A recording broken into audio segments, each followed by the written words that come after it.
और कूड़ेदान में चाबी सिर्फ कार का रिकॉर्डेड मैसेज सुनाने के लिए छोड़ी थी।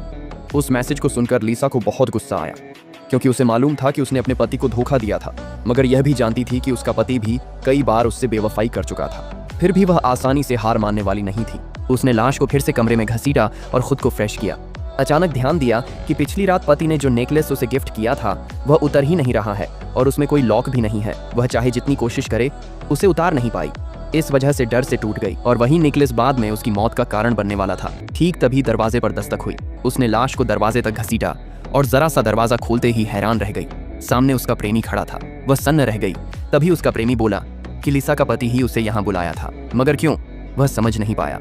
अब आकर समझा, मगर लिसा का प्रेमी कुछ जरूरी खबर लेकर आया कि लिसा का पति रिश्वत, धोखाधड़ी समेत कई अपराधों में पुलिस की नजर से बचता फिर रहा था। लिसा का पति असल में आत्महत्या नहीं कर रहा था, बल्कि उसे इस जाल में फंसाकर मरने के लिए मजबूर किया गया था। ठीक तभी दूर एक गाड़ी आती नजर आई। प्रेमी ने कहा, आने के रास्ते पर गाड़ी दूर खड़ी थी। लिसा समझ गई कि लोग किसी बुरी नीयत से आ रहे हैं। तब उसके प्रेमी ने उसे अंदर छिपने को कहा और खुद बाहर जाकर उन लोगों का सामना करने लगा। मगर उन दो आदमियों से लड़ते लड़ते प्रेमी को चाकू मारकर जान से मार डाला गया। लिसा कोने में छिपकर कांप रही थी। उसे लगा कि ये लोग उसके पति के भेजे हुए कातिल हैं। मगर जब वे लोग घर में घुसे और लिसा को ढूंढने लगे, तब लिसा को साफ समझ आ गया कि उनका निशाना वही है। थोड़ी देर बाद उनमें से एक आदमी उसकी तरफ बढ़ा, मगर सौभाग्य से लौट गया। तभी लिसा ने उनकी बातचीत सुनकर जाना कि वे दोनों भाई हैं। छोटा भाई पहली बार हत्या करने जा रहा था, इसलिए बहुत डर रहा था, मगर बड़ा भाई निर्दयी अपराधी था।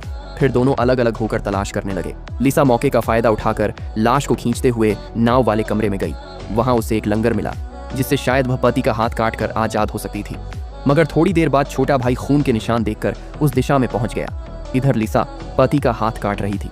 तभी छोटा भाई कमरे में आ गया। लिसा ने छिपकर खुद को बचाया, मगर पति की खून से लथपथ लाश देखकर छोटा भाई डर गया और बड़े भाई को खबर देने दौड़ा।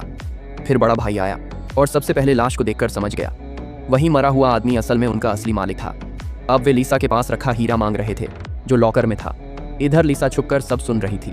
फिर दोनों भाई लिसा को ढूंढने बाहर निकल पड़े।